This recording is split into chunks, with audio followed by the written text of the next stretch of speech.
Hello बच्चों, welcome to the science ma'am. और आज हम नाइन्थ की साइंस का एक चैप्टर कवर करने वाले हैं जो कि है exploring mixtures and their separation. तो ये जो पोर्शन है ये केमिस्ट्री के पोर्शन में आता है। तो without any further delay let's start the chapter road map में देखो आप क्या है, मिक्सचर एंड देयर टाइप्स। ठीक है, मिक्सचर क्या होता है, उसके टाइप्स कौन कौन से होते हैं, कैसे हम कंसंट्रेशन फाइंड आउट कर सकते हैं, सॉल्युबिलिटी का क्या होती है, मेथड्स ऑफ सेपरेशन। इसमें बहुत सारे methods of separation of components of mixture हम पढ़ने वाले हैं। ठीक है, ये सारे के सारे इंपॉर्टेंट हैं। इसमें से क्रिस्टलाइजेशन, डिस्टिलेशन, फ्रैक्शनल डिस्टिलेशन और क्रोमेटोग्राफी सबसे ज़्यादा इंपॉर्टेंट है। फिर हम पढ़ेंगे एक टाइप ऑफ कोलॉइड जो कि इमल्शन है। ये कोलॉइड क्या होता है, सॉल्यूशन क्या होता है, मिक्सचर क्या होता है, सबका सब कुछ हम पढ़ने वाले हैं। सो बिल्कुल भी टेंशन लेने की ज़रूरत नहीं है।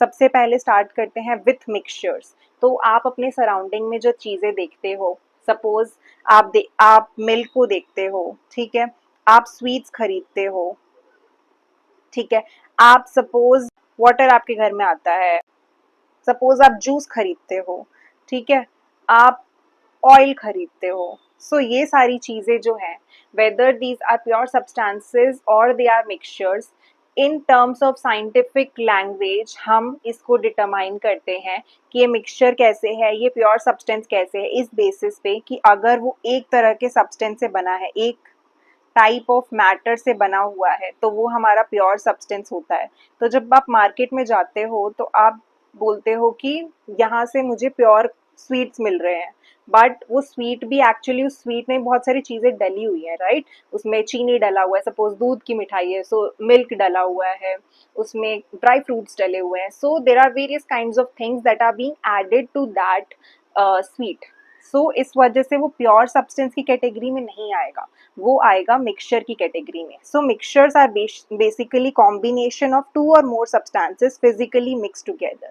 तो जब आप दो या दो से ज़्यादा कॉम्पोनेंट्स को मिक्स करते हो तो आपका मिक्सचर बनता है। ठीक है, फॉर एग्जाम्पल आप स्प्राउट सैलेड बना रहे हो, तो स्प्राउट सैलेड में आप क्या डालते हो, स्प्राउट सैलेड में आप डालते हो चना, चना के स्प्राउट्स आप डालते हो, ठीक है। उसके साथ साथ में आप वेजिटेबल्स डालते हो, सॉल्ट डालते हो, ठीक है, और साथ में चाट मसाला डालते हो। तो ये सारी चीज़ें क्या है, आप ऐड कर रहे हो, वो कंपोनेंट्स को फिजिकली मिक्स कर रहे हो, और फिर उससे जो चीज़ निकल के आता है वो हमारा मिक्सचर होता है। But mixture are not pure substances. जो आप लेमैन लैंग्वेज में, आप जो आप नॉर्मल लैंग्वेज में, डेली लाइफ की लैंग्वेज में जो प्योर सब्सटेंसेस को कंसिडर करते हो, वो एक्चुअल में प्योर नहीं होता। Pure substance in terms of science means something else, that pure substance is made up of only one kind of matter। ठीक है, सो आई होप आपको ये समझ आ गया होगा। ये देखो डिफरेंट टाइप्स ऑफ मिक्सचर है। एयर, एयर भी हमारा एक मिक्सचर होता है। मिल्क, मिल्क में बहुत सारे सब्सटेंसेस मिक्स होते हैं, वाटर मिक्स होता है, प्रोटीन्स मिक्स होते हैं, ठीक है। So it is not a pure substance. Then this is coal tar, ठीक है, this is an alloy, it is bronze, ठीक है। अलॉय क्या होता है वो भी हम आगे पढ़ेंगे। So these all are made by physically combining two और मोर कॉम्पोनेंट्स। सो इसलिए इसका नाम क्या हो गया, मिक्सचर हो गया। ठीक है, अब हम पढ़ते हैं types of mixture. So types of mixture में सबसे पहला आता है हमारा होमोजीनियस मिक्सचर। होमोजीनियस मिक्सचर, होमो मतलब सेम, ठीक है, सेम थ्रू आउट। सो जो मिक्सचर सेम हमें दिख रहा है, सेम थ्रू आउट दिख रहा है, हमें कोई डिफरेंस नहीं पता चल रहा है, इसीलिए वो होमोजीनियस मिक्सचर कहलाएगा। ठीक है, सो इसका जो है यूनिफॉर्म कॉम्पोजिशन होता है। यूनिफॉर्म कॉम्पोजिशन का मतलब ये है कि अगर हमने उसमें कॉम्पोनेंट्स मिक्स किए भी हैं तो हमें वो कॉम्पोनेंट अलग अलग नहीं दिख रहे होते, राइट। फॉर एग्जाम्पल ये देखो, यहाँ शुगर जो है ये वाटर के अंदर मिक्स कर दिया गया है। अब शुगर को वाटर में मिक्स कर दिया गया है, शुगर और वाटर ने कर ली दोस्ती, तो शुगर ये रहा और वाटर ये रहा, इन दोनों ने कर ली भाई दोस्ती। अब इतनी गहरी इनकी दोस्ती हो गई कि ये दोनों एक दूसरे में इतना अच्छे से मिक्स हो गए कि अब पता ही नहीं चल रहा कि शुगर कहाँ है और वाटर कहाँ है। तो जब आप शुगर को वाटर में डालते हो, ठीक है, आप शुगर को वाटर में डाल रहे हो, तो कुछ टाइम तक तो शुगर ऐसे सेटल हो जाता है, बट जब आप स्टर करते हो, अच्छे से मिलाते हो, उसको मिक्स करते हो, तो कुछ टाइम बाद आप देखते हो कि शुगर भाई गायब हो गया है, शुगर गायब हो जाता है। तो अब ये कोई जादू थोड़ी है, ये कोई जादू थोड़ी है। यहाँ पे देखो क्या होता है, वाटर के पार्टिकल्स हैं, ये सपोज वाटर के पार्टिकल्स हैं, इसके बीच में क्या आ जाएगा, शुगर के पार्टिकल्स आ जाएंगे। तो वाटर के पार्टिकल्स के बीच में शुगर के पार्टिकल्स आ गए, इन दोनों ने इतने अच्छे से दोस्ती कर ली, तो शुगर यहाँ अंडर कवर एजेंट की तरह काम कर रहा है कि एकदम ही गायब हो गया। ठीक है, अब देखो यहाँ पे हम पढ़ेंगे, नेक्स्ट है हमारा विनेगर। सो विनेगर जो है वो हमारा बना होता है पानी से, वाटर प्लस एक तरह का केमिकल होता है जो जिसका नाम है इथेनोइक एसिड। इथेनोइक एसिड को हम और क्या कहते हैं, एसिटिक एसिड। ठीक है, तो ये हमारा विनेगर जो है ये वाटर और इथेनोइक एसिड को मिक्स करके जब बनाया जाता है तो हमारा विनेगर बनता है। ठीक है, सो ये दोनों को मिक्स किया और हमें वाटर नहीं दिख रहा अलग से, ना हमें एसिटिक एसिड या इथेनोइक एसिड अलग से नहीं दिख रहा, हमें वो यूनिफॉर्मली डिस्पर्स दिख रहे हैं। तो इस वजह से उसको हम कह सकते हैं कि इनका यूनिफॉर्म कॉम्पोजिशन है और इस वजह से ये होमोजीनियस मिक्सचर हो गए, इनके कंपोनेंट्स भी हमें नहीं दिख रहे हैं। ठीक है, similarly this is soda water, जो आप कोल्ड ड्रिंक पीते हो सोडा वाटर, इसमें बेसिकली होता क्या है, कार्बन डाइऑक्साइड होता है, वाटर होता है और साथ में चीनी होता है, शुगर होता है। ठीक है, तो शुगर होता है इसके अंदर। तो कार्बन डाइऑक्साइड, वाटर, शुगर, ये तीनों को हमने इतने अच्छे से मिक्स किया कि ना हमें कार्बन डाइऑक्साइड दिख रहा है, ना हमें शुगर दिख रहा है, ना हमें वाटर अलग से दिख रहा है, तो उनका लेयरिंग नहीं हो रहा है। वो हम इतने अच्छे से मिक्स हो गए, इतने अच्छे से उन्होंने दोस्ती कर ली कि वो एकदम गायब ही हो चुके हैं। ठीक है, तो अगर होमोजीनियस मिक्सचर, सपोज आपने चीनी जैसे पानी में मिलाया था, तो जब आप फर्स्ट ऊपर वाले लेयर से जब पूरा मिक्स हो गया, तो ऊपर वाले लेयर से अगर आप स्पून से टेस्ट करोगे तो आपको उतना ही मीठा लगेगा जितना आपको नीचे के पोर्शन से अगर आप टेस्ट करोगे, अगर वो पूरी तरह से मिक्स हो गया है तो। ठीक है, सो यूनिफॉर्म कॉम्पोजिशन की वजह से हमें सेम प्रॉपर्टी थ्रू आउट दिखती है, हमें कॉम्पोनेंट्स अलग अलग नहीं दिख रहे होते। ठीक है, अब हम बात करते हैं दूसरे type of mixture, that is heterogeneous mixture. अब हेट्रोजीनियस मिक्सचर का ऑपोजिट होता है, यूनिफॉर्म कॉम्पोजिशन था, यहाँ पे हमारा नॉन यूनिफॉर्म कॉम्पोजिशन, मतलब कि हमें कंपोनेंट्स जो अलग अलग तरह से दिख रहे होते हैं, कंपोनेंट्स इसमें विजिबल होते हैं। ठीक है, जैसे कि ये हमारा ऑयल, देखो ऑयल वाटर के अंदर डाला है, तो जैसे ही आप ऑयल को वाटर में डालते हो तो ऑयल जो है वो हमारा लेस डेंस होता है। ठीक है, वाटर जो है मोर डेंस होता है देन ऑयल। तो डेंसिटी क्या होती है, density basically packaging of particles. तो अगर हमारे पार्टिकल्स बहुत पास पास में है तो इसको कहते हैं हाई डेंसिटी वाला। ठीक है, अगर पार्टिकल्स दूर दूर हैं तो इसको कहते हैं लो डेंसिटी वाला। तो देखो, ऑयल लेस डेंस है, मतलब इसके पार्टिकल्स थोड़े से दूर रहे होंगे इन कंपैरिजन टू वाटर। ठीक है, सो ऑयल जो है क्योंकि ये लेस डेंस है, इसकी वजह से ये ऊपर फ्लोट करता है और वाटर जो है नीचे। अब हमें ये दो लेयर्स अलग अलग दिख रहे हैं, ऑयल और वाटर के। तो अगर हमें कंपोनेंट्स विजिबल है कि ऊपर ऑयल है नीचे वाटर वाटर है, तो हमें पता चल जाएगा कि भाई ये तो हेट्रोजीनियस मिक्सचर है, क्योंकि इसका नॉन यूनिफॉर्म कॉम्पोजिशन है। अब देखो दूसरा, हमने मिट्टी थोड़ी सी डाल दी पानी के अंदर, कुछ टाइम बाद आप देखोगे, पहले स्टार्टिंग में तो मिट्टी ऐसे पूरी मिली हुई लगेगी, बट कुछ टाइम बाद जब आप उसको रोक दोगे, थोड़ी देर के लिए छोड़ दोगे, तो कुछ टाइम बाद देखोगे कि मिट्टी जो है नीचे जम गई है और पानी ऊपर प्योर आपको दिख रहा है, अच्छा खासा पानी दिख रहा है, ट्रांसपेरेंट सा, और नीचे आपको मिट्टी जमी हुई दिख रही है। ठीक है, सो इस वजह से हमें दो कंपोनेंट्स उसी मिक्सचर के अलग अलग दिख रहे हैं, नॉन यूनिफॉर्म कॉम्पोजिशन है, hence it is also heterogeneous mixture. ठीक है, अब हम बात करते हैं प्रॉपर्टीज। ठीक है, तो सपोज आपने एक एक्टिविटी करी, आपने सॉल्ट प्लस वाटर को मिक्स किया। सॉल्ट प्लस वाटर को मिक्स करते ही आप क्या देखोगे कि अपीयरेंस जो है इसका यूनिफॉर्म दिखेगा, क्योंकि सॉल्ट अच्छे से मिक्स हो जा रहा है तो अपीयरेंस इसका यूनिफॉर्म दिखेगा हमें।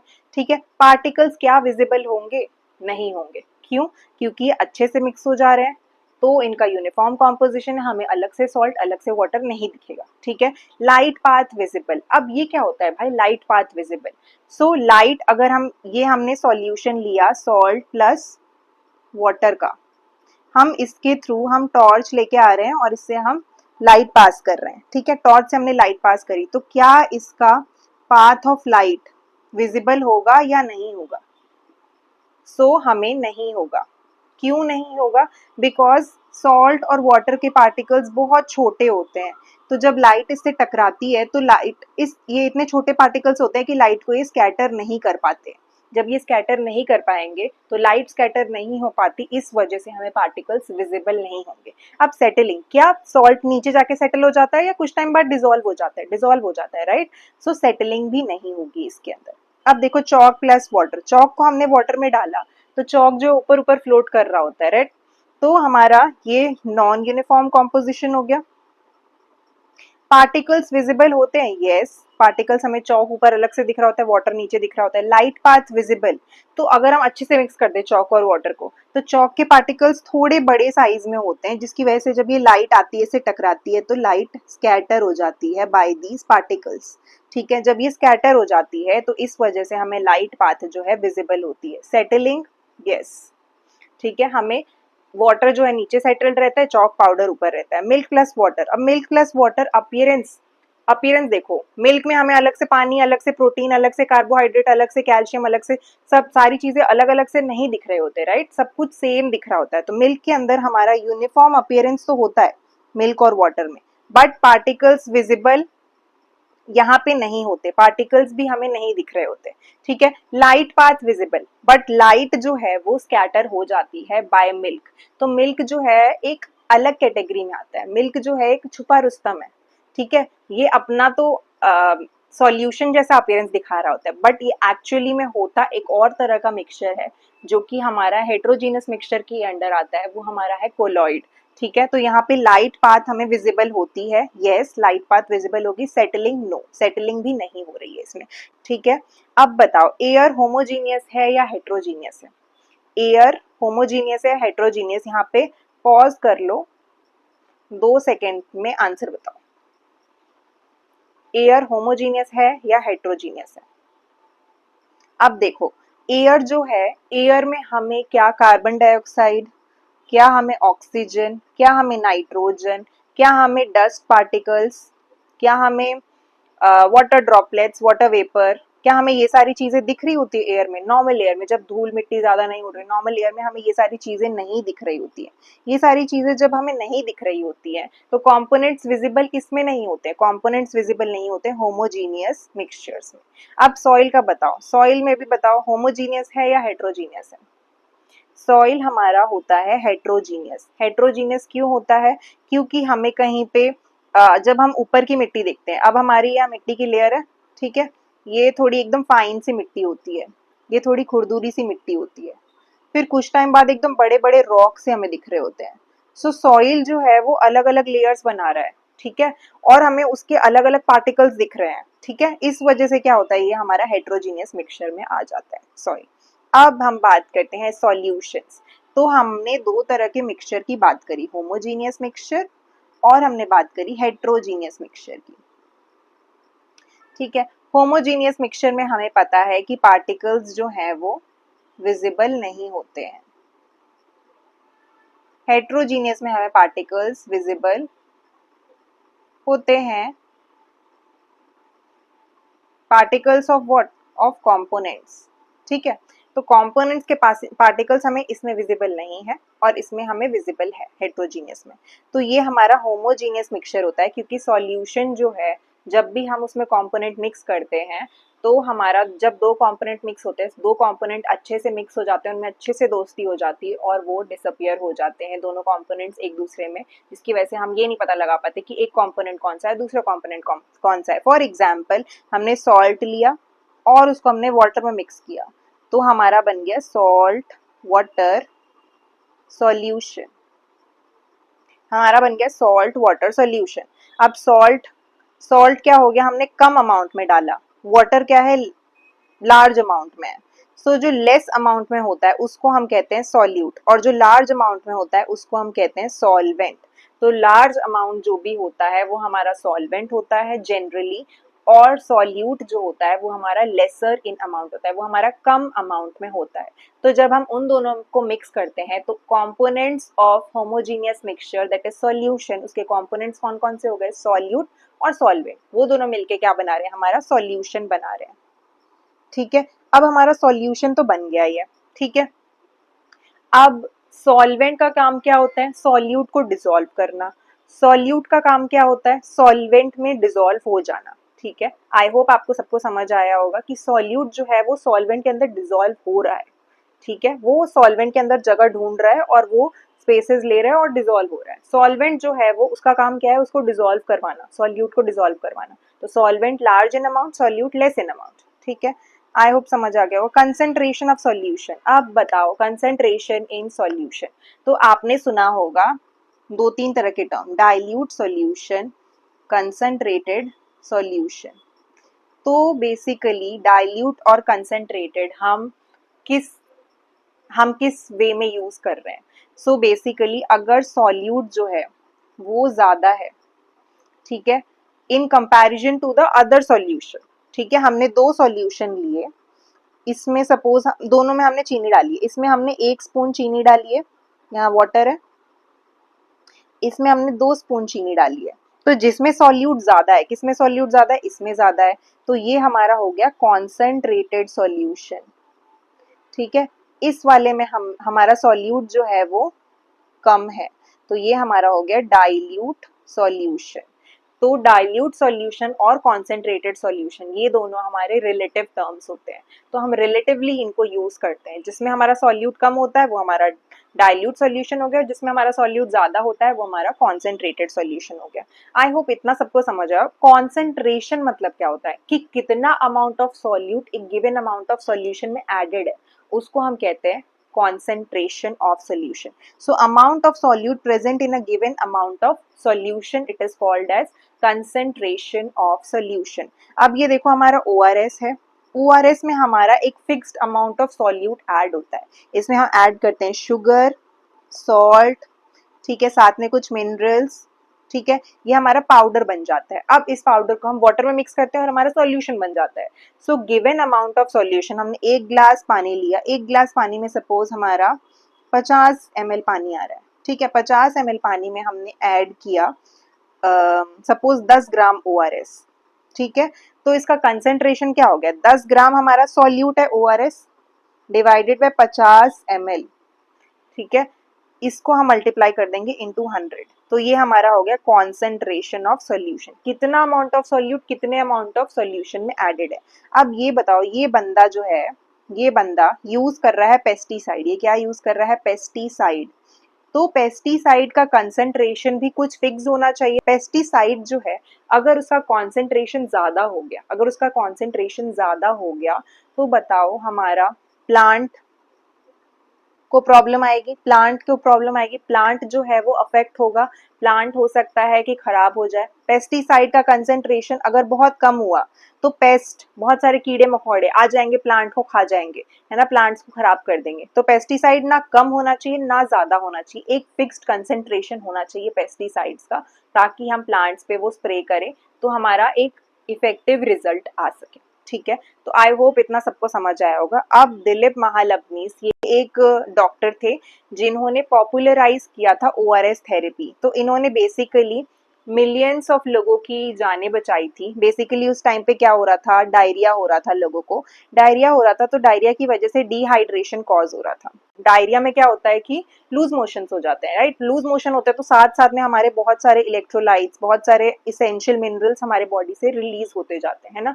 क्योंकि हमें वॉमिटिंग आ रही होती है या लूज मोशंस हो रहा होता है, राइट। तो उस केस में इन्होंने ये ORS जो है ये बनाया था, ORS बनाया था और इन्होंने इसको पॉपुलराइज किया ताकि हमारे बॉडी को डायरिया के टाइम पे इम्पॉर्टेंट इलेक्ट्रोलाइट्स, इम्पॉर्टेंट मिनरल्स मिलते रहे, ठीक है। सो इनका बहुत बड़ा कॉन्ट्रीब्यूशन है, ये है दिलीप महालनोबिस जी, ठीक है। Next, Dilip Mahalanobis, I am sorry. Methods to express concentration, अब हमने कॉन्सेंट्रेशन ऑफ सोल्यूशन की बात कर ली। कॉन्सेंट्रेशन क्या होता है हमारा, amount of solute in particular amount of solution into 100। अब ये चीज, ये फॉर्मूला ना याद कर लेना कि ऊपर हमेशा सॉल्यूट आएगा, नीचे हमेशा सॉल्यूशन आएगा, उसको मल्टीप्लाई करना है 100 से, चाहे वो मास हो, चाहे वो वॉल्यूम हो, चाहे वो मास बाय वॉल्यूम हो। तो हमेशा सॉल्यूट अपॉन सॉल्वेंट, बहुत बच्चे गलतियां करते हैं कि सॉल्यूट ऊपर लिख देते हैं नीचे सॉल्वेंट लिख देते हैं, ये गलती नहीं करना है। हमेशा ऊपर सॉल्यूट लिखना है और नीचे सॉल्यूशन का वैल्यू लिखना है, ठीक है। सो सबसे पहला मेथड है हमारा मास बाय मास परसेंटेज, इसका फॉर्मूला ये दिया हुआ है, mass of solute by mass of solution into 100। तो मास दिया होगा सोल्यूट का हमें, ठीक है, सपोज हमें 10 ग्राम दिया है और सॉल्यूशन हमें बोल दिया गया है कि हमारा सॉल्यूशन है 100 ग्राम का। सो हमारा परसेंटेज अगर मास बाय मास परसेंटेज निकालना है, सो 10 बाय 100 इंटू 100 हो जाएगा, तो ये हमारा आ जाएगा 10%। ठीक है, तो इस तरह से आप निकाल सकते हो मास बाय मास परसेंटेज। अब मास बाय वॉल्यूम में बस ऊपर मास आएगा और नीचे वॉल्यूम आएगा, सॉल्यूट और सॉल्यूशन कांस्टेंट रहेगा, तो mass of solute by mass of solution into 100। ठीक है, फिर वॉल्यूम बाय वॉल्यूम परसेंटेज में ऊपर भी वॉल्यूम और नीचे भी वॉल्यूम, और ऊपर सॉल्यूट नीचे सॉल्यूशन, तो ये हमारा volume of solute upon volume of solution into 100। तो ये हमारे 3 फॉर्मूलाज जो है ये आपको लर्न करने हैं अच्छे से, क्योंकि ये बहुत इंपॉर्टेंट है, इससे न्यूमेरिकल्स आ सकते हैं। ठीक है, नेक्स्ट हमारा देखो सेलीन ड्रिप। तो सेलीन ड्रिप जो आप यूज करते हो वो हमारा होता है 0.9% NaCl सॉल्यूशन। NaCl क्या है हमारा, सोडियम क्लोराइड। ठीक है, सो सोडियम क्लोराइड जो है हम इस फिक्स्ड कॉन्सेंट्रेशन में यूज करते हैं। 0.9% NaCl हमारा होता है weight by volume. Weight by volume मतलब मास बाय वॉल्यूम परसेंटेज। ठीक है, तो ये सेलीन ड्रिप हम क्यों यूज करते हैं, क्योंकि आपने पढ़ा होगा हाइपोटोनिक सोल्यूशन, हाइपरटोनिक सोल्यूशन और आइसोटोनिक सोल्यूशन। तो आपने पढ़ा होगा कि हाइपोटोनिक सोल्यूशन में सेल्स जो हैं स्वेल हो जाते हैं। अगर आपने नहीं पढ़ा है तो मैं इसका लिंक सेल चैप्टर का यहाँ पे लगा दूंगी वीडियो में। ठीक है, तो आप उसमें जाके या हाइपोटोनिक, हाइपरटोनिक और आइसोटोनिक सोल्यूशन को पढ़ सकते हैं, बट मैं शॉर्ट में समझा देती हूँ कि हाइपोटोनिक सोल्यूशन देखो सेल स्वेल हो जाता है, हाइपरटोनिक सोल्यूशन में सेल जो है वो श्रिंक हो जाता है, और आइसोटोनिक सोल्यूशन में सेल नॉर्मल रहता है। सो 0.9% NaCl सोल्यूशन जो है, अगर हम इसमें सेल डाल रहे, सेल के अंदर हमारे जा रहे हैं, ऑब्वियसली हम अगर ड्रिप लगा रहे हैं, ये सेलिन ड्रिप है ना, तो हमारे वेन्स के अंदर ये इंजेक्शन लगाया जाता है और उसके थ्रू हमारा लिक्विड जो है ये 0.9% NaCl जो है ट्रांसपोर्ट किया जाता है। ठीक है, सो इसमें क्या होता है कि हमारे सेल्स के अंदर जा रहा है और सेल बेसिकली 0.9% NaCl सोल्यूशन में है। सो मूवमेंट ऑफ वाटर नहीं होगा इसके केस में, क्यों, क्योंकि अंदर भी हमारा 0.9% NaCl सोल्यूशन का कंसेंट्रेशन बना हुआ है। सो अगर कंसेंट्रेशन बाहर और बाहर मतलब सेल के बाहर मीडियम में और सेल के अंदर दोनों में सेम है, तो हमारा क्या हो जाता है, कोई नेट मूवमेंट ऑफ वाटर नहीं होता है।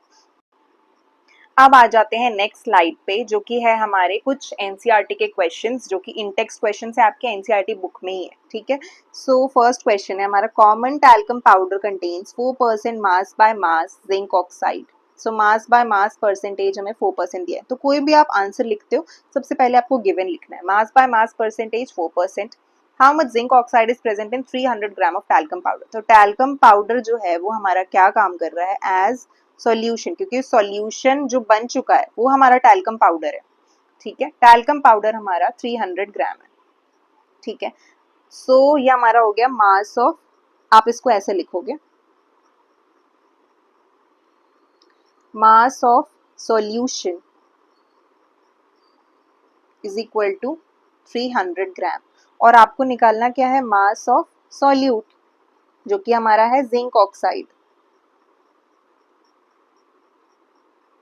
ठीक है, ये हमें निकालना है। सो मास बाय मास परसेंटेज, सबसे पहले फॉर्मूला लिखोगे, mass of solute by mass of solution into 100। ठीक है, मास ऑफ सोल्यूट है, मास मास बाय मास परसेंटेज हमें दिया है 4%, मास ऑफ सोल्यूट है नहीं पता हमें, सो इसको हम x मान लेते हैं। Mass of solution 300 into 100, so x is equal to 4 into 300 by 100, 12 gram. So 12 gram is the answer to this question. Okay, now let's solve the next question. Your mother gives you a bottle of orange juice concentrate to mix with water and serve it to your visiting friends. She asks you to mix 2 tablespoons of the concentrate with water in a glass tumbler. If each tablespoon measures 15 ml and you make 150 ml of juice per person, what is the percentage volume by volume 2 tablespoon of concentrate with water? ठीक है, अगर हर table spoon, तो 2 table spoon का 15 ml है एक का, तो 2 into 15 30 ml हमारा ऑरेंज जूस कंसेंट्रेट है। This will be the solute. तो ये हमारा सॉल्यूट हो गया। And you make 150 ml of juice पर परसेंट। सो 150 ml हमारा क्या हो गया, ये हो गया हमारा वॉल्यूम ऑफ सॉल्यूशन, क्योंकि आप टोटल 150 ml बना रहे हो, और ये हमारा हो गया वॉल्यूम ऑफ सॉल्यूट। ठीक है, वॉल्यूम बाय वॉल्यूम परसेंटेज निकालना है, पता है volume of solute by volume of solution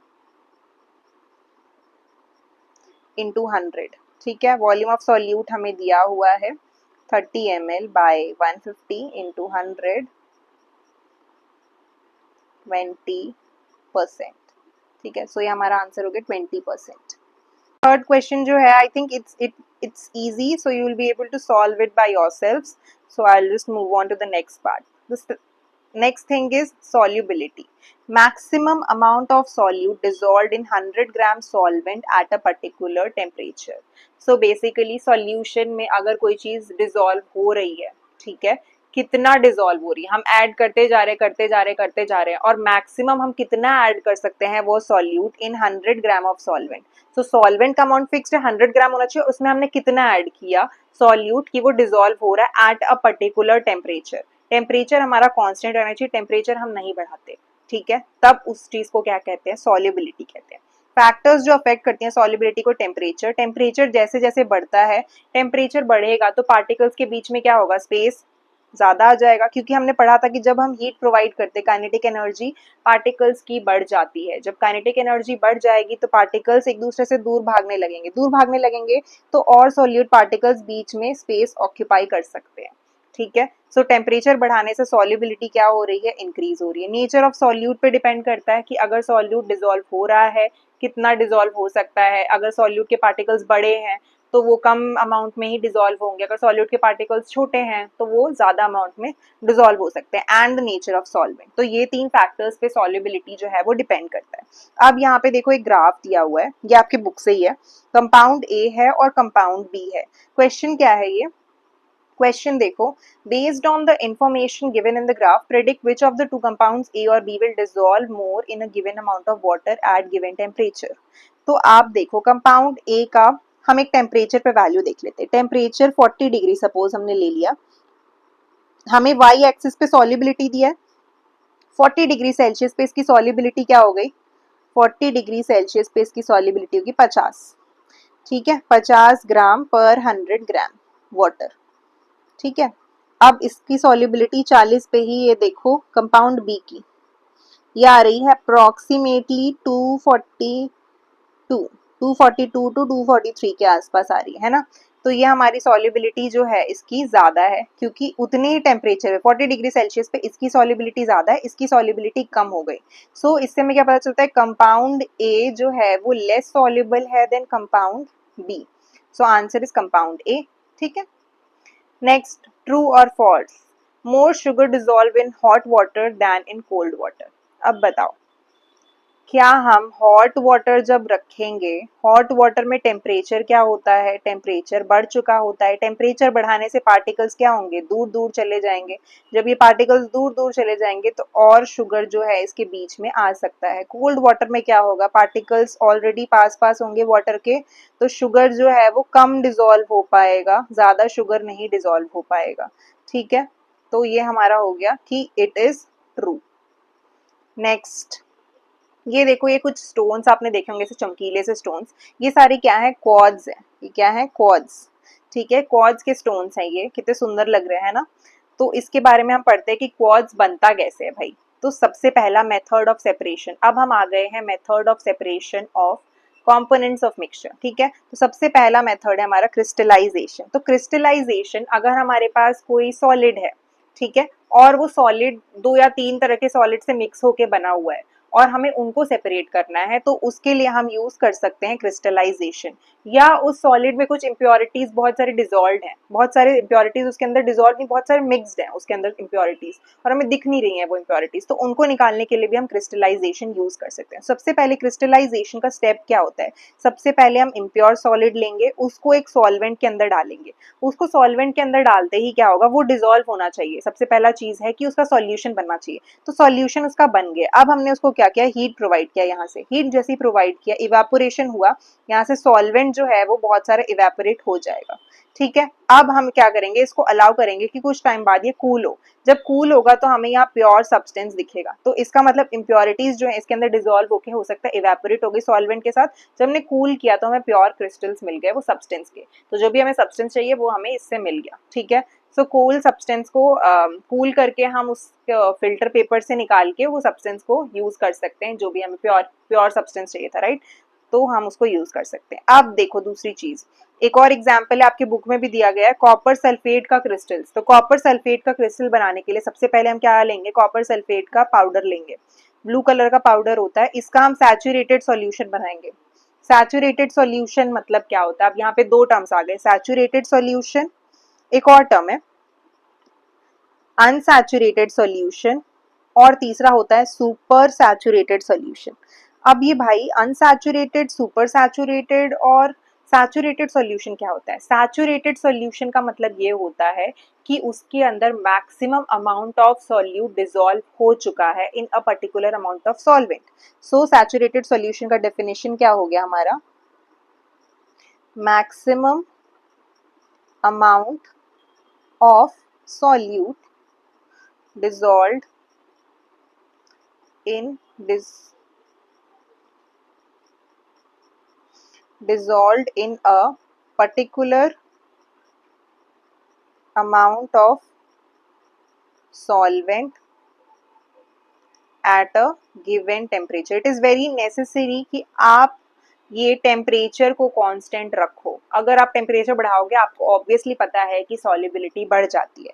ठीक है, सो दिस इज सैचुरेटेड सॉल्यूशन। अब हम अगर उसमें और सॉल्यूट ऐड कर सकते हैं, सो उसको क्या कहेंगे, अनसैचुरेट, मतलब सैचुरेटेड फेज तक नहीं पहुंचा वो, राइट। तो अनसैचुरेटेड सॉल्यूशन का मतलब ये है कि when more solute can be dissolved in a solution, then that solution is known as unsaturated solution. ठीक है, can be dissolved। अब देखो सुपर सैचुरेटेड क्या होता है, तो आपने कभी चाशनी बनाई होगी, जब आप चाशनी बनाते हो तो आप थोड़ा सा पानी लेते हो, उस पानी में आप बहुत सारा चीनी डाल देते हो, बहुत सारा चीनी डालते हो तो वो स्टार्टिंग में तो मिक्स नहीं होता, फिर आप क्या करते हो, हीट करते हो उसे। जब आप उसे हीट करते हो तो पानी के अंदर वो चीनी जो है वो डिजोल्व होने लग जाता है, और डिजोल्व होते होते वो चाशनी बन जाती है, गाढ़ी सी थिक टेक्सचर वाला चाशनी बन जाता है, राइट। तो चाशनी कैसे बन रहा है, जब हम टेम्परेचर बढ़ा रहे हैं तो वाटर के पार्टिकल्स दूर जा रहे हैं, उसके बीच में शुगर पार्टिकल्स बहुत सारे आ पा रहे हैं, तो शुगर पार्टिकल्स बीच में ऑक्यूपाई कर ले रहे हैं। So when we are increasing temperature and the solubility has increased, तो अब हम उस चीज को, उस चाशनी को क्या करेंगे, हम उसको टेम्परेचर कम कर देंगे, टेम्परेचर कम कर देंगे। जैसे चाशनी ठंडी होती है तो आप देखते हो उसके वो जम सा जाता है, क्रिस्टल से बन जाते हैं, है ना, तो क्रिस्टल से बन जाते हैं, उस केस में हम क्या कहते हैं कि that is super saturated solution. ठीक है, तो आई होप आपको सबको समझ आ गया होगा सैचुरेटेड, अनसैचुरेटेड और सुपर सैचुरेटेड। अब हम वापस पॉइंट पे आते हैं क्रिस्टलाइजेशन में हम क्या कर रहे हैं। तो कॉपर सल्फेट हमने सॉल्यूशन बनाया, कौन सा सॉल्यूशन बनाया, कौन सा सॉल्यूशन बनाया, सैचुरेटेड सॉल्यूशन बनाया, मतलब उसमें ज्यादा, सबसे ज्यादा सॉल्यूट ऐड कर दिया कॉपर सल्फेट का, उसको पानी में डाला, बॉइलिंग वाटर बाथ में रखा। ठीक है, वाटर बाथ में रखा, यहाँ से हमने हीट प्रोवाइड की। कुछ टाइम बाद आप देखोगे कि सॉल्वेंट इवेपोरेट हो रहा है, इम्प्योरिटीज जो भी रही होंगे, या क्रिस्टल्स, हमें प्योर क्रिस्टल्स मिल जाएंगे कॉपर सल्फेट के। So this is how crystallisation is used to purify substances. ठीक है, ये देखो आपके बुक में भी डायग्राम दिया हुआ है। Next thing is principle of crystallisation. तो बेसिकली ये differences in solubility of substances पे डिपेंड करता है। कैसे, अगर सपोज हमारे पास एक सब्सटेंस ए है और दूसरा सब्सटेंस हमारे पास बी है, और इन दोनों का मिक्सचर है, ठीक है, बट ये दोनों जो है सॉल्युबल है in that particular solvent. Suppose ये दोनों वाटर में सॉल्युबल हो सकते हैं, ठीक है, वाटर एज अ सॉल्वेंट हमने यूज किया, दोनों सॉल्युबल हो सकते हैं बट डिफरेंट टेम्परेचर्स पे। तो सॉल्वेंट सब्सटेंस ए जो है वो जल्दी डिसॉल्व हो जा रहा है, सो डिसॉल्व्स मोर, ठीक है, और B जो है वो हमारा जल्दी डिसॉल्व नहीं हो रहा। सो उसके तो ये डिफरेंस अगर उनमें होगा तब हम क्रिस्टलाइजेशन का मेथड यूज कर सकते हैं। दूसरा, हम प्योरिफिकेशन ऑफ सॉलिड्स यूज कर सकते हैं। अगर एक सॉलिड जिसमें बहुत सारे सॉलिड के पार्टिकल्स मिक्स्ड हैं अलग अलग तरह के और हमें उनको सेपरेट करना है तो हम ये मेथड यूज कर सकते हैं। So this is principle of crystallisation. Now use pure substance crystals बनाने के लिए और डिजायर्ड प्योर सब्सटेंस को अनडिजायर्ड इम्प्योरिटी से रिमूव करने के लिए। So this is it for crystallization. अब ये question है, if a hot saturated solution of copper sulfate is cooled rapidly in ice cold water, smaller and less well formed crystals will form than if it is cooled slowly at room temperature. How would you design and perform an experiment to test this hypothesis? तो आप इस hypothesis को कैसे test कर सकते हो? दो आप वो लोगे कंडीशंस, एक को आपने तुरंत ठंडा कर दिया रैपिडली और दूसरे को आपने लेट से ठंडा किया. So this is how you will be able to conduct that experiment. Now the next thing is refer to the solubility curves. वो solubility थे. If equal masses of hot saturated solution of compounds A and B are cooled, which solution is likely to deposit more solid? ठीक है. So 80 से 60 के बीच में कौन सा solution जो है वो deposit करेगा more solid? ठीक है. So सबसे पहले हम वापस उस ग्राफ पे जाते हैं.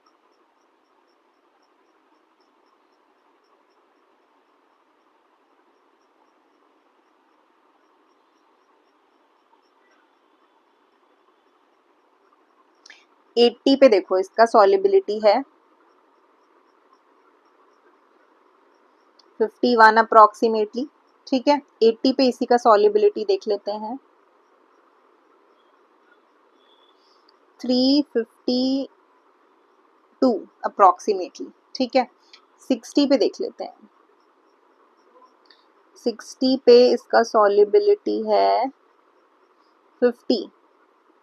ठीक है. 60 पे इसका सॉलिबिलिटी देख लेते हैं 287 के प्रॉक्स. ठीक है. अब हम क्या करेंगे, इन दोनों के बीच में डिफरेंस निकालेंगे. 352 में से 287 माइनस किया, 65 ग्राम का डिफरेंस आया. इन दोनों के बीच में 1 का डिफरेंस आया. तो जिसमें ज़्यादा डिफरेंस होगा, जिसमें ज़्यादा डिफरेंस है सॉलिबिलिटी में, वो जल्दी डिपॉजिट करेगा सॉलिड, राइट. तो कंपाउंड बी जो है वो ज़्यादा सॉलिड डिपॉजिट करेगा. So the answer to this question is compound B. Compound B, क्योंकि उनमें डिफरेंस ज़्यादा आ रहा है. ठीक है. तो वो ज्यादा लाइकली डिपॉजिट करेगा more solid. If will there be any change in size of common salt crystals if the rate of evaporation is increased और डिक्रीज्ड? एक्सप्लेन.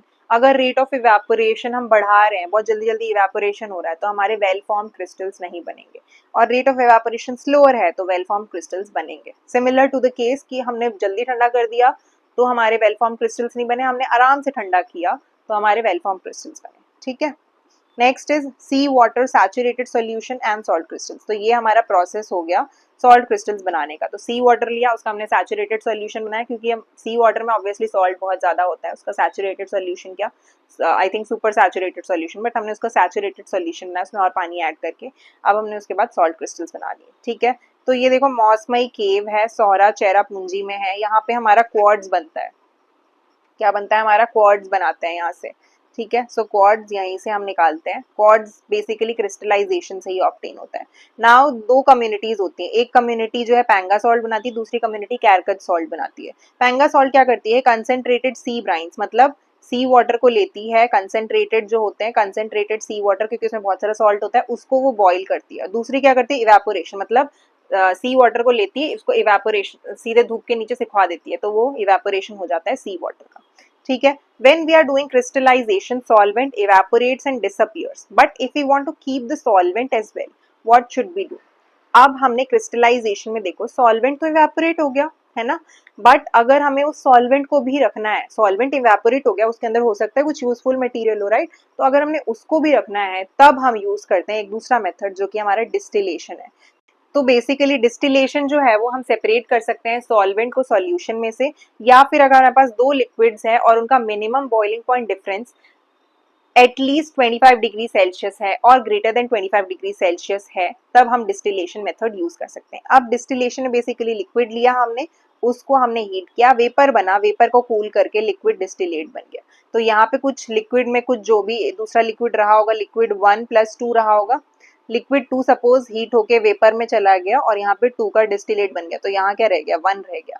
सो इस तरह से हम डिस्टिलेशन का मेथड यूज करते हैं, ठीक है। अब देखो हमने ये लिया है सॉल्ट, सॉल्ट प्लस वाटर का मिक्सचर लिया है, और सॉल्ट और वाटर को हमें सेपरेट आउट करना है। तो सॉल्ट और वाटर का minimum boiling point difference greater than 25 degree Celsius होता है, that is why we are using this method. तो हमने यहाँ पे सॉल्ट वाटर सोल्यूशन है, हमने थर्मोमीटर लगाया कि टेम्परेचर हम देख सके कि हाँ भाई टेम्परेचर कहाँ तक गया है, ठीक है। This will be laboratory thermometer only, clinical thermometer कोई मत यूज कर लेना, ठीक है। अब यहाँ देखो डिस्टिलेशन, अब यहाँ से वेपर्स निकले, पानी के वेपर्स।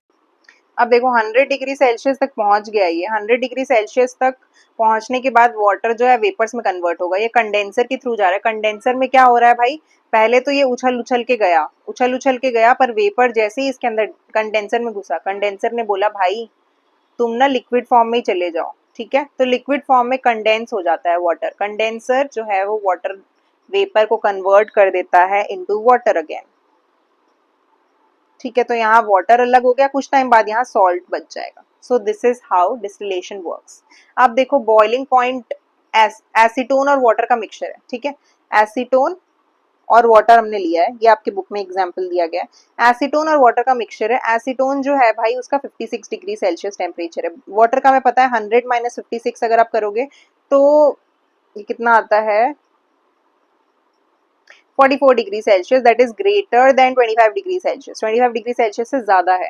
तो इस वजह से हम सिंपल डिस्टिलेशन मेथड यूज कर सकते हैं। तो एसीटोन जल्दी वेपराइज होगा, कंडेंसर के थ्रू जाएगा और यहाँ पे एसीटोन कलेक्ट हो जाएगा, ठीक है, और यहाँ पे वाटर रह जाएगा। So this is the method of crystallisation, this is the method of distillation, ठीक है।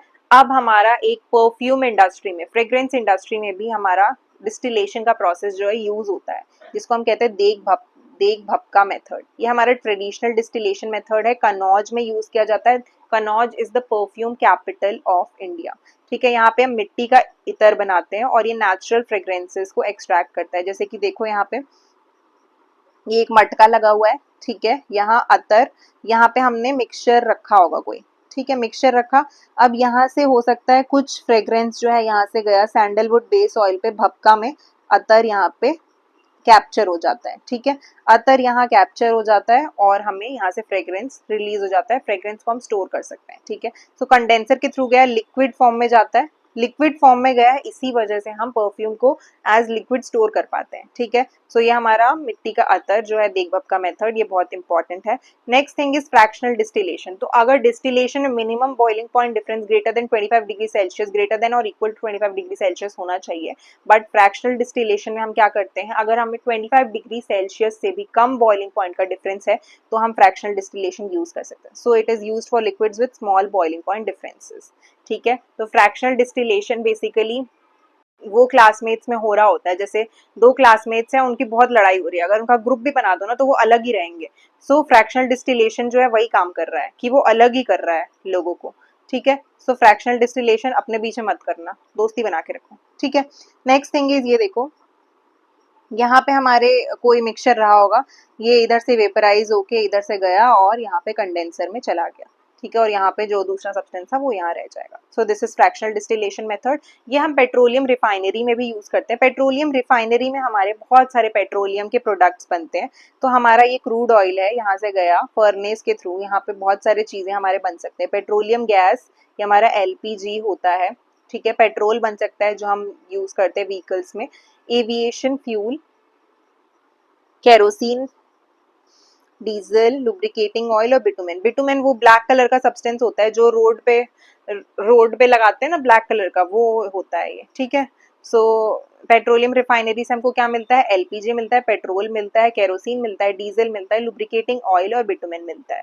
सो ये बहुत इंपॉर्टेंट है कि पेट्रोलियम रिफाइनरी में कौन सा मेथड ऑफ सेपरेशन यूज हो रहा है। यहाँ पे यूज हो रहा है fractional distillation, not simple distillation, क्योंकि यहाँ पे बॉइलिंग पॉइंट डिफरेंसेस हो सकता है कि इन सब के बीच में लेस देन 25 डिग्री सेल्सियस भी हो, ठीक है। Next thing is which petroleum product is used as cooking gas. तो एलपीजी जो है वो यूज होता है। एलपीजी का फुल फॉर्म क्या है, लिक्विफाइड पेट्रोलियम गैस, ये इसका फुल फॉर्म है, ठीक है। अब नेक्स्ट थिंग हम देखते हैं क्रोमैटोग्राफी। सो क्रोमैटोग्राफी ना बेसिकली एक इंक है, सपोज और इंक में ना बहुत सारे कंपोनेंट है, मतलब इतने सारे रंग हैं उसके अंदर। जैसे हम क्रोमेटोग्राफी यूज करते हैं वो सारे इंक के कलर्स जो है वो अपने रंग दिखा देते हैं कि भाई इंक ने तो बोला था कि मैं काले रंग का हूँ, ठीक है, काला इंक आप लेके आए, ब्लैक इंक लेके आए, बट उसमें से आपको ब्लू, रेड, ग्रीन, येलो सब कलर मिल गए, ठीक है। सो इस वजह से हम क्रोमेटोग्राफी हम यूज करते हैं अगर हमारा कोई कलर्ड सब्सटेंस हो और उसमें से हमें कंपोनेंट सेपरेट करने हो तो हम उसके लिए क्रोमेटोग्राफी यूज करते हैं।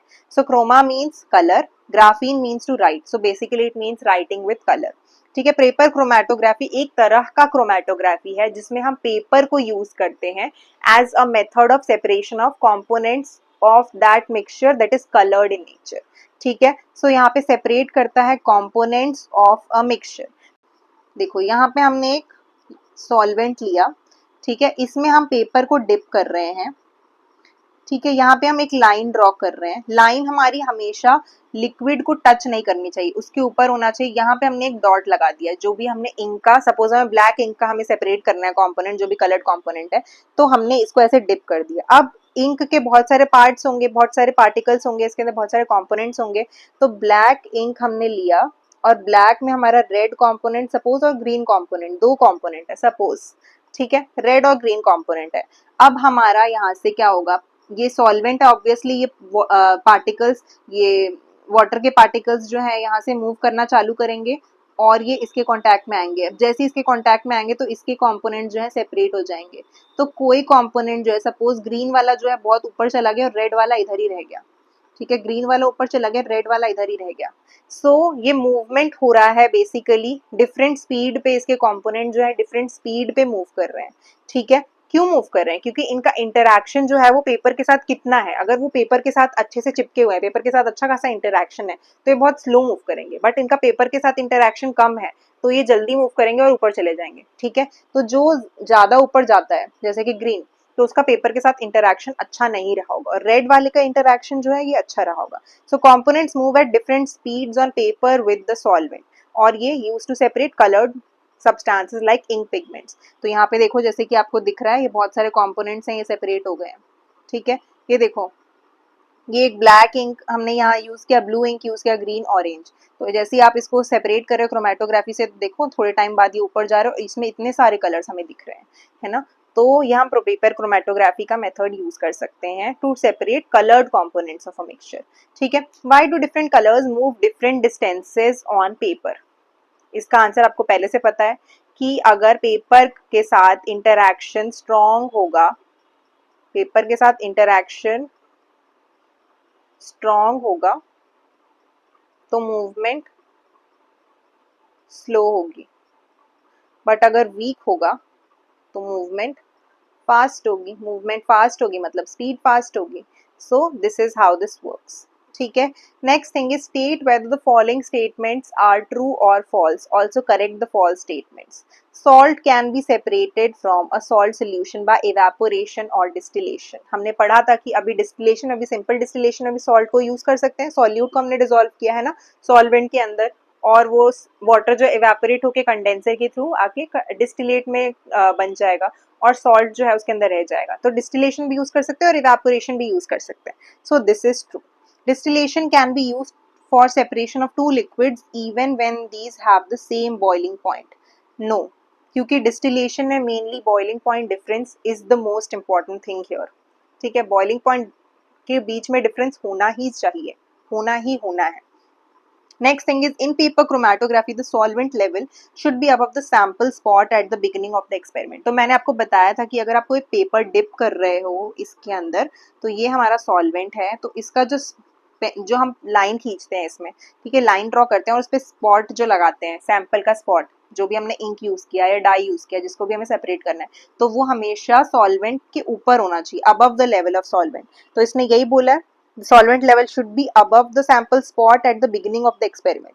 solvent level sample spot के above नहीं होना चाहिए। क्यों? क्योंकि अगर ये हमारा नीचे होगा, ठीक है, हमने यहाँ पे स्पॉट लगाया था, तो ये क्या होगा, ये इसके अंदर ही मिक्स हो जाएगा और सेपरेशन इतना अच्छा एफिशिएंट नहीं हो पाएगा, ठीक है। सो दिस इज फॉल्स, ठीक है।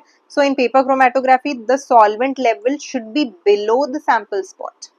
Evaporation and crystallization are the same processes. No, they are not. They are different. ठीक है। Heterogeneous mixture separation. अब हम आते हैं नेक्स्ट थिंग, हेट्रोजीनियस मिक्सचर का कैसे हम सेपरेशन करते हैं। ठीक है, सो हमारे पास हेट्रोजीनियस मिक्सचर में देखो चॉकलेट चिप कुकीज हैं, सैंडविच है, टोस्ट सैलेड है, सोडा विद आइस है, ठीक है, पिज्जा है, ये सारी चीजें हमें देखो अलग अलग कंपोनेंट्स, ये टमाटर, ये जो भी चीज डाला है, ये मशरूम, ये अलग अलग दिख रहा है।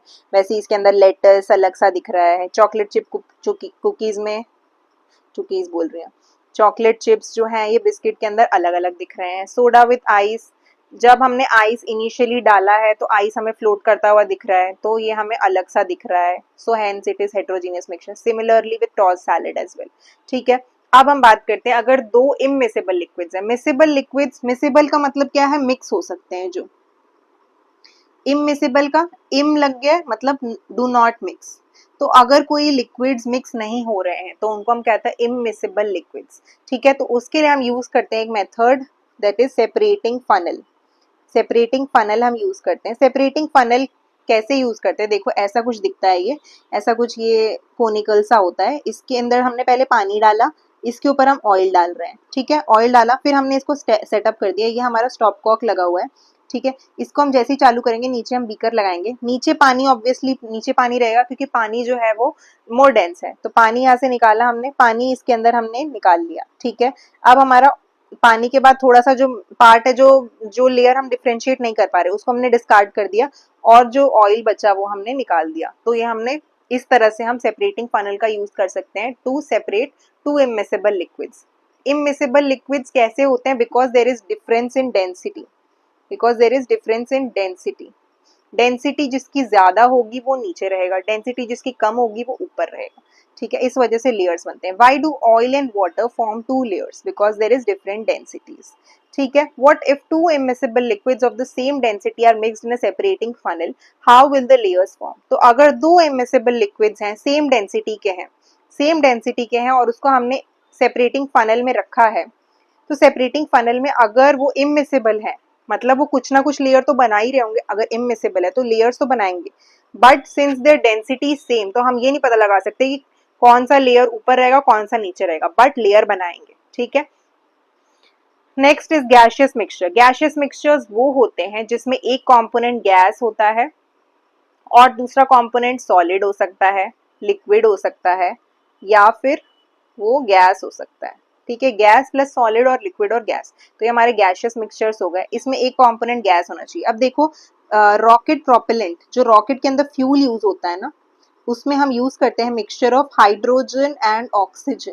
ठीक है, उसके अंदर हम मिक्सचर यूज करते हैं हाइड्रोजन एंड ऑक्सीजन गैसेस का। तो इसमें दोनों कंपोनेंट हमारे गैस हो गए। ठीक है, जो फॉग रहती है, फॉग में हमारा लिक्विड ड्रॉपलेट्स होते हैं। ठीक है, इन gas, liquid plus gas, liquid droplets होते हैं गैस के अंदर। ठीक है, अब ये हमारी धूल उड़ रही है, डस्ट स्टॉर्म आता है, तो डस्ट इन गैस, तो सॉलिड इन गैस। डस्ट हमारा सॉलिड पार्टिकल है, solid in gas. Similarly smoke, smoke में भी क्या होता है, सॉलिड इन गैस। सो ये सारे हमारे गैशियस मिक्सचर्स हो गए। ठीक है, अब अगर हमें सॉलिड सॉलिड मिक्सचर्स को सेपरेट करना है, बट उनमें से एक जो है वो सब्लिमेबल सॉलिड है। सब्लिमेशन बेसिकली क्या होता है कि एक सब्सटेंस जो सॉलिड से डायरेक्टली गैस में कन्वर्ट हो सकता है without getting converted into liquid state. तो ये बेसिकली लिक्विड स्टेट को धोखा दे दे रहा है कि भाई मैं तो सबसे पहले गैस में ही कन्वर्ट होना चाहता हूँ, लिक्विड को छोड़ दे रहा है ये। ठीक है, उसको धोखा दे दे रहा है। सो कुछ सॉलिड्स होते हैं जैसे कि कपूर जो आप यूज करते हो दिए वगैरह जलाने के लिए, है ना, और उसको हम क्या कहते हैं, कैम्फर कहते हैं। ठीक है, और नेफ्थलीन बॉल्स जो आप यूज करते हो जिससे बहुत अच्छी खुशबू आती है, कपड़ों के बीच में आप रखते हो, तो वो। ठीक है, उसके अलावा अमोनियम क्लोराइड एक कंपाउंड होता है। ठीक है, अमोनियम क्लोराइड, ये सारी चीजें क्या हैं, ये हमारे सब्लिमेबल सॉलिड्स हैं। तो अगर इनको हमने किसी और चीज के साथ मिक्स कर दिया तो वो चीज जो दूसरी चीज है वो तो सब्लिमेशन नहीं कर सकती, और ये तीनों चीजें जो हैं ये कर सकते हैं सब्लिमेशन, ये डायरेक्टली सॉलिड से गैस में कन्वर्ट हो सकते हैं। तो इनको हम सेपरेट कर सकते हैं from non sublimable solid. So the process of conversion of solid into gas without passing through liquid state is known as sublimation. अब ये देखो यहाँ पे हमने लिया सैंड का और साथ में हमने लिया है कैम्फर। कैम्फर को हमने क्रश कर दिया है, ठीक है, उसको हमने मिक्स कर दिया। दूसरा हमने ये इन्वर्टेड फनल लिया है, ऊपर से हमने कॉटन लगा दिया। कॉटन इसलिए लगा दिया क्योंकि कैम्फर जब डायरेक्टली कन्वर्ट होगा गैस में तो वो यहाँ से एस्केप ना कर जाए, ठीक है, एस्केप ना करे, इसकी वजह से कॉटन लगाया। अब हमने इसको हीट करना चालू किया। कैम्फर क्या होगा, यहाँ से वेपराइज होगा, यहाँ पे आके क्योंकि अब इसके आगे तो नहीं निकल पा रहा है, यहाँ आके वो डिपॉजिट हो जाएगा। कुछ टाइम बाद आप देखो डिपॉजिट हो जाएगा। तो इस तरह से आपको यहाँ व्हाइट डिपॉजिट्स दिखेंगे। तो अब आप उसको निकाल सकते हो, ठीक है। So that is how camphor can be separated from sand. अब यहाँ देखो ड्राई आइस। ड्राई आइस जो है सॉलिड कार्बन डाइऑक्साइड होता है। कार्बन डाइऑक्साइड अपने गैस के फॉर्म में सुना होगा, बट सॉलिड फॉर्म में भी होता है। ये हमारा आइसक्रीम स्टोरेज में यूज होता है।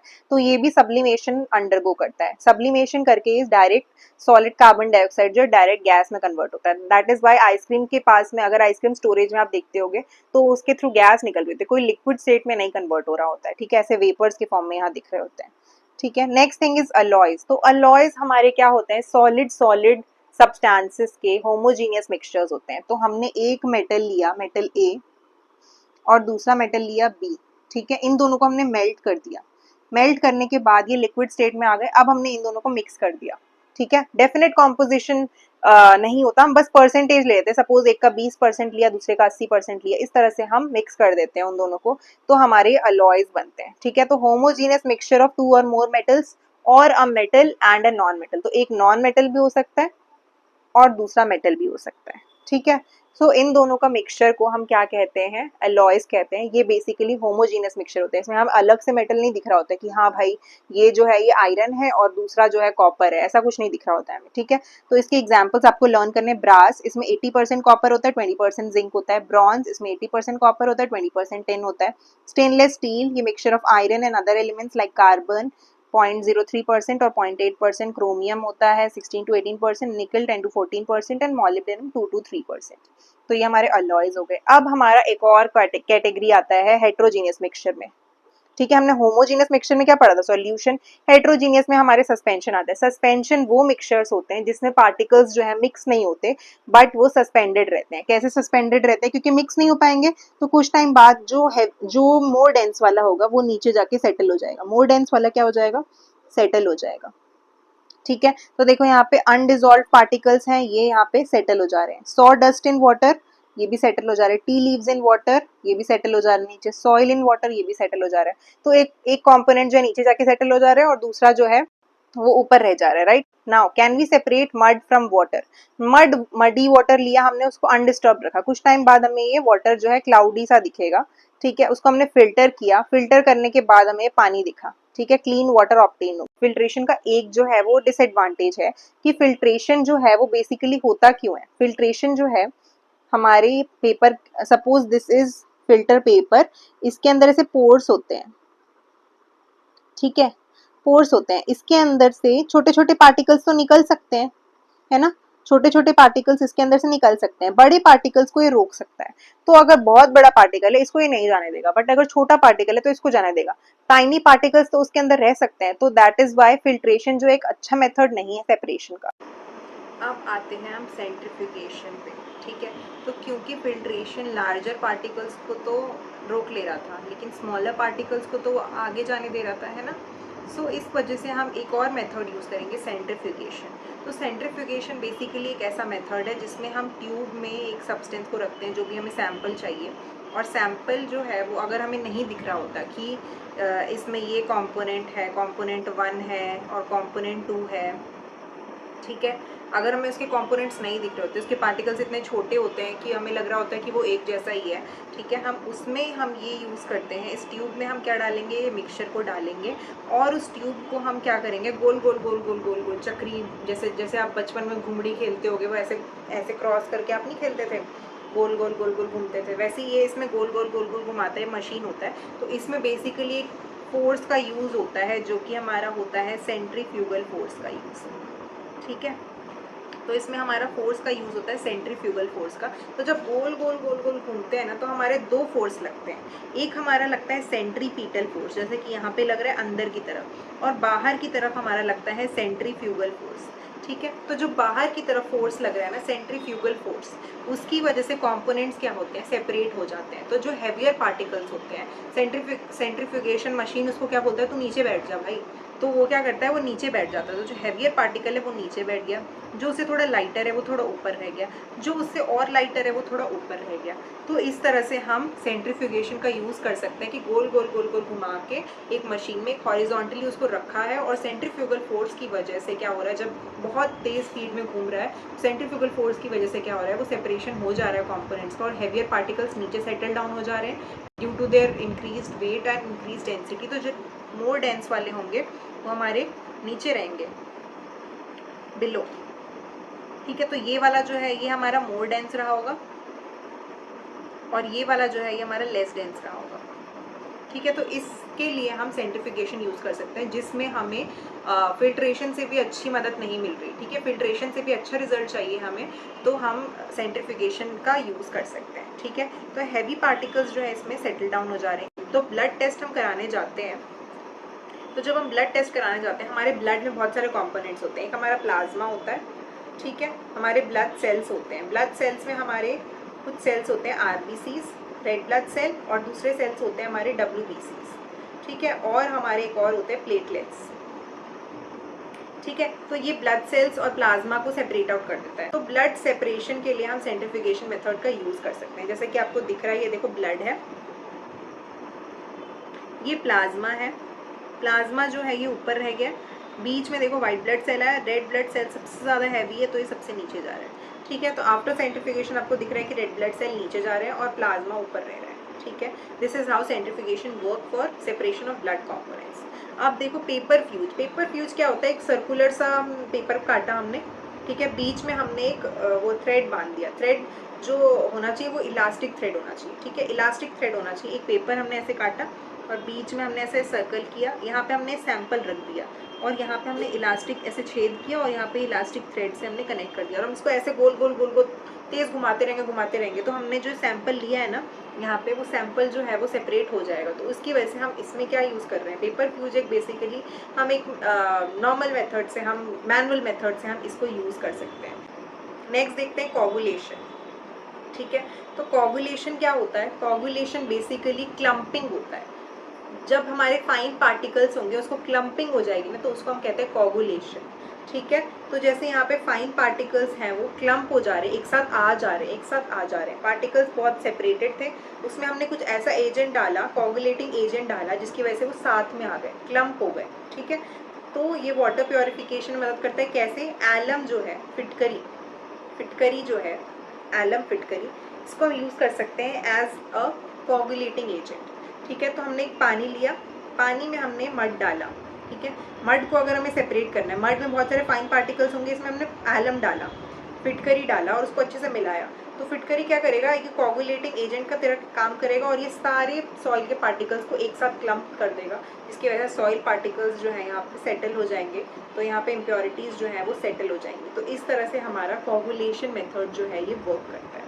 ठीक है, सो कोगुलेशन जो है हम और भी चीज़ों में यूज़ कर सकते हैं। फॉर एग्जांपल हम चीज़ या पनीर बनाने के लिए यूज़ करते हैं। तो जैसे हमने दूध में हमने जैसे लेमन जूस डाला तो दूध की तबीयत ख़राब हो जाती है, और लेमन जो है कोगुलेटिंग एजेंट की तरह एक्ट कर रहा है। वो जितने भी दूध के अंदर फाइन पार्टिकल्स होंगे ना, उसको एक साथ कर देता है इकट्ठा, जिसकी वजह से पानी अलग हो जाता है दूध से, और दूध का पनीर या चीज़ पार्ट जो है वो अलग हो जाता है। तो जैसे ही लेमन डालते हैं, लेमन बोलता है कि भाई तुम ठीक हो ना, दूध तुम ठीक हो, पर दूध बोलता है हाँ हाँ ठीक हूँ, बट एक्चुअल में वो ठीक नहीं रहता है, उसकी हालत ख़राब हो रही होती है, वो एक सिकुड़ सा जाता है। तो जब सिकुड़न हो जाती है तब हमारा पनीर या चीज़ बन जाता है।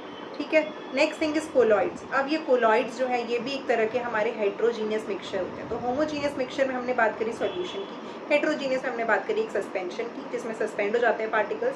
दूसरी हम बात करें कोलॉइड्स की। ठीक है, तो कोलॉइड, सस्पेंशन और सोल्यूशन तीनों में डिफरेंस जो है वो पार्टिकल साइज का डिफरेंस है। तो पार्टिकल सबसे छोटे जो होते हैं वो हमारे होते हैं सॉल्यूशन में, जो थोड़े इंटरमीडिएट पार्टिकल साइज होते हैं वो हमारे होते हैं कोलॉइड, और जो सबसे ज़्यादा बड़ा पार्टिकल साइज है वो हमारा होता है सस्पेंशन। ठीक है, तो बेसिकली पार्टिकल साइज सबसे छोटा होता है सॉल्यूशन, कोलॉइड जो इंटरमीडिएट होता है। सॉल्यूशन का जो साइज होता है वो हमारा होता है लेस देन 1 नैनोमीटर, कोलॉइड का जो है 1 से 1000 नैनोमीटर के बीच में होता है, सस्पेंशन जो है ग्रेटर देन 1000 नैनोमीटर। अब ये नैनोमीटर क्या है भाई, नैनोमीटर, इसको लिखते हैं नैनोमीटर। 1 नैनोमीटर जो है वो होता है हमारा 10 टू द पावर -9 मीटर के बराबर, मतलब 1/9 0 1 2 3 4 5 6 7 8 9 इतने मीटर के बराबर 1 नैनोमीटर होता है। ठीक है, इतना छोटा होता है। तो सॉल्यूशन के जो पार्टिकल साइज होता है वो 1 नैनोमीटर से भी छोटा होता है। कोलॉइड के 1 से 1000 नैनोमीटर के बीच में पार्टिकल साइज होते हैं और सस्पेंशन का पार्टिकल साइज सबसे बड़ा होता है, 1000 नैनोमीटर से बड़ा होता है। ठीक है, कोलॉइड्स में जो पार्टिकल्स हैं वो सेटल नहीं होते, दिखने में वो सॉल्यूशन जैसा लगता है बट वो होता सॉल्यूशन नहीं है। यूनिफॉर्मली डिस्पर्स्ड होते हैं पार्टिकल्स, क्योंकि जैसे सॉल्यूशन में यूनिफॉर्मली डिस्पर्स्ड होते हैं वैसे ही इसके अंदर कोलॉइड के अंदर भी डिस्पर्स्ड होते हैं। कॉम्पोनेंट्स, एक डिस्पर्स्ड फेज होता है जो सॉल्यूट लाइक होता है, जैसे हमने नमक पानी में डाला तो सॉल्यूट नमक हो गया, वैसे डिस्पर्स्ड फेज हम इसमें सॉल्यूट लाइक कॉम्पोनेंट को कहते हैं। डिस्पर्जन मीडियम, जिसके सॉल्वेंट लाइक कॉम्पोनेंट को हम डिस्पर्जन मीडियम कहते हैं। ठीक है, next thing is Tyndall effect. अब कोलॉइड के पार्टिकल्स या सस्पेंशन के पार्टिकल्स एक तरह का फिनोमिनन शो करते हैं। बेसिकली कोलॉइड के पार्टिकल्स हम शो करते हैं Tyndall effect. Scattering of light by particles is known as Tyndall effect. ठीक है, तो जब आप क्या बोलते हैं, डस्ट पार्टिकल्स को आप नॉर्मली तो देख नहीं सकते, बट जैसे ही डस्ट पार्टिकल्स के ऊपर लाइट आती है तो वो सारे के सारे सेलिब्रिटी बन जाते हैं, क्योंकि डस्ट पार्टिकल्स को देख पा रहे होते हैं। तो जब फॉरेस्ट में जा रहे होते हैं, कोने से आपको एक रोशनी सी आती हुई दिखती है, रोशनी सी आ रही होती है एक छोटी सी जगह पे, छोटे से होल से। ठीक है, तो आपको दिख रहा होता है कि भाई डस्ट पार्टिकल्स वहाँ कितने सारे हैं। ठीक है, वैसे ही आप एक अंधेरे वाले रूम में हो, एक डार्क रूम में हो, और जहाँ पे एक रोशनदान लगा हुआ है, एक ओपनिंग लगी हुई है जहाँ से लाइट आ रही है। ठीक है, लाइट आ रही है और वहाँ पे डस्ट पार्टिकल्स बहुत सारे हैं, तो वो हमें दिख रहे हैं। ठीक है, लाइट की वजह से। तो मेनली वो क्या रहा है, डस्ट पार्टिकल्स ये बहुत सारे एयर के अंदर हैं। ठीक है, लाइट आ रही है, इधर से आ रही है, ये स्कैटर हो जा रही है, अलग अलग डायरेक्शन में चली जा रही है। जब ये स्कैटर हो जा रही है, इस वजह से हमें डस्ट पार्टिकल्स विजिबल होते हैं, इस वजह से हमें डस्ट पार्टिकल्स क्या हो जा रहे हैं, विजिबल हो जा रहे हैं।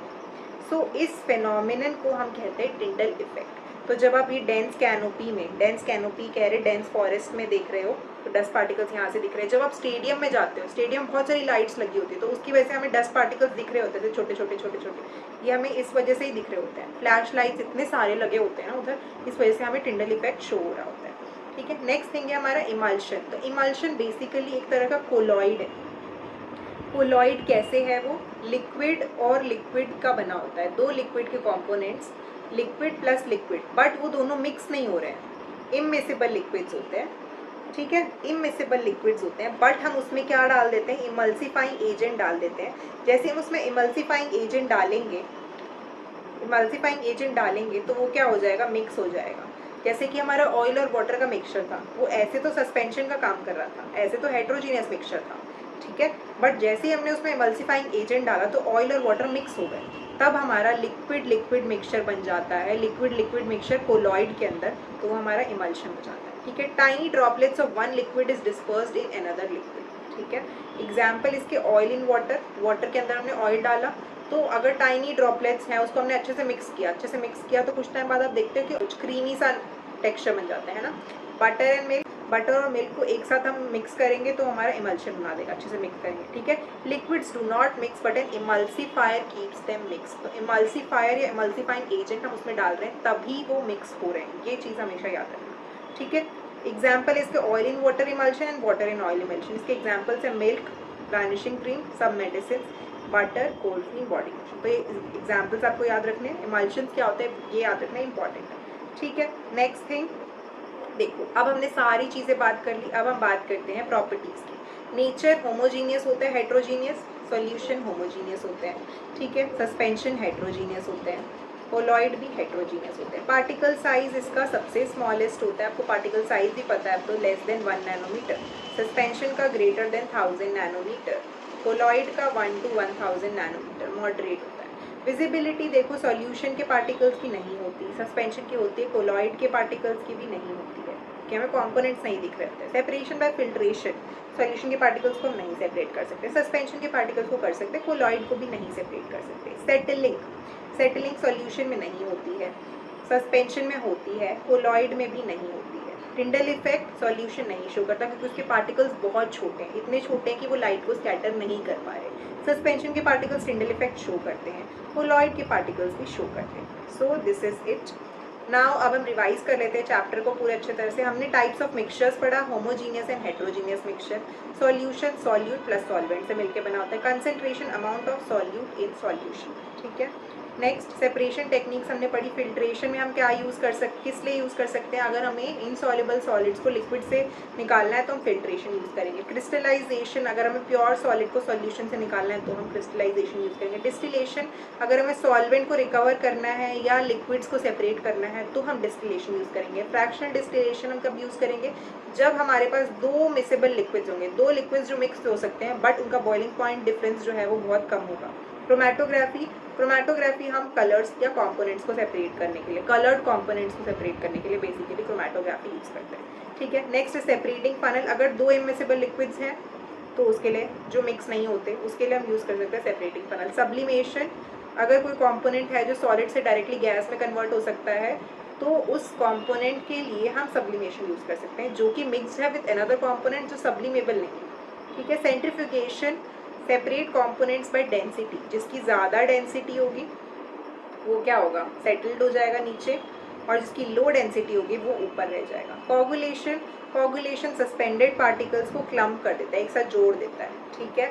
नेक्स्ट थिंग इज सॉल्यूशन के पार्टिकल्स हमने पढ़ लिया, लेस देन 1 नैनोमीटर होता है, इसके 1 to 1000 nanometre Tyndall effect show करता है। Suspension particles greater than 1000 nanometre settle on standing, ठीक है। नेक्स्ट अब हम बात करते हैं कुछ इंपॉर्टेंट क्वेश्चंस की। सबसे पहले define a homogeneous mixture. Homogeneous mixtures are the mixtures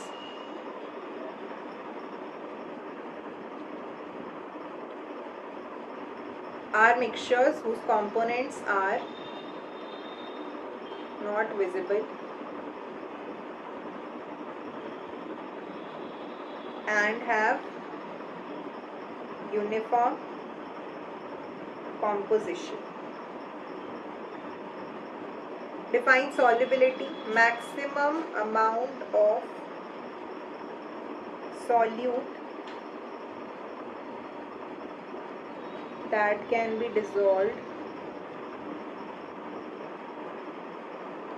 in 100 gram solvent, ठीक है।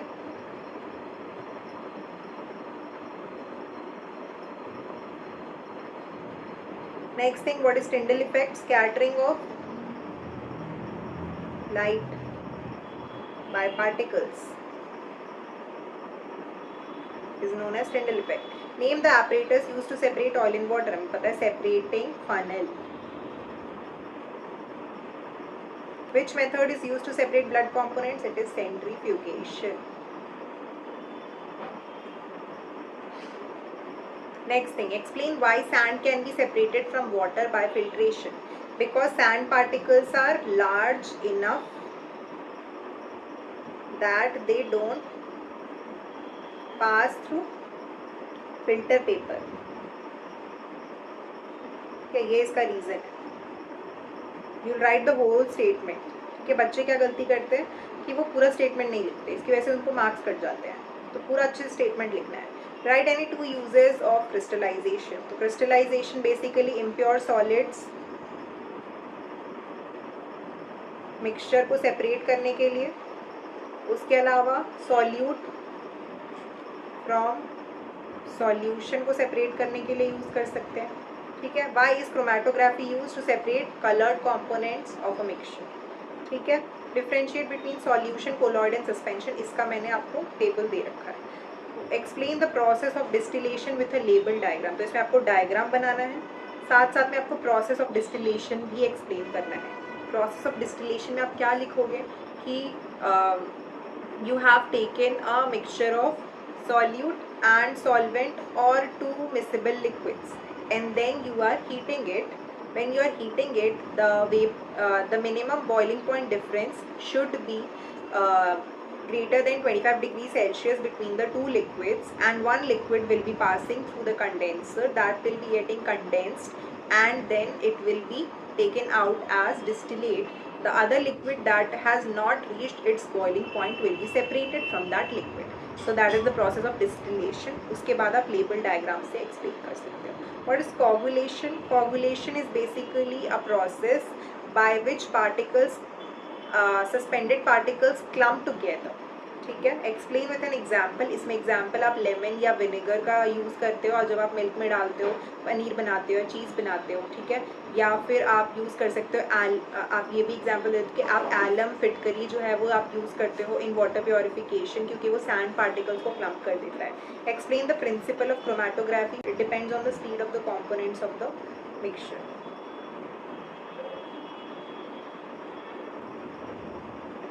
नेक्स्ट थिंग है असर्शन रीजन। असर्शन है milk shows the Tyndall effect. Is it true? Milk जो है कोलॉइड है, तो ये ट्रू है, ठीक है। मिल्क रीजन क्या है? Milk is a colloid, it is true, ठीक है। So it is answer A, assertion is true, reason is true and reason is the correct explanation of assertion. Assertion देखो दूसरा, salt solution can be separated by filtration. Is it true? Salt के particles बहुत छोटे होते हैं, तो filter paper के through pass हो जाएंगे। जब वो पास हो जाएंगे तो फिल्टर पेपर का कोई मतलब ही नहीं है, तो फॉल्स।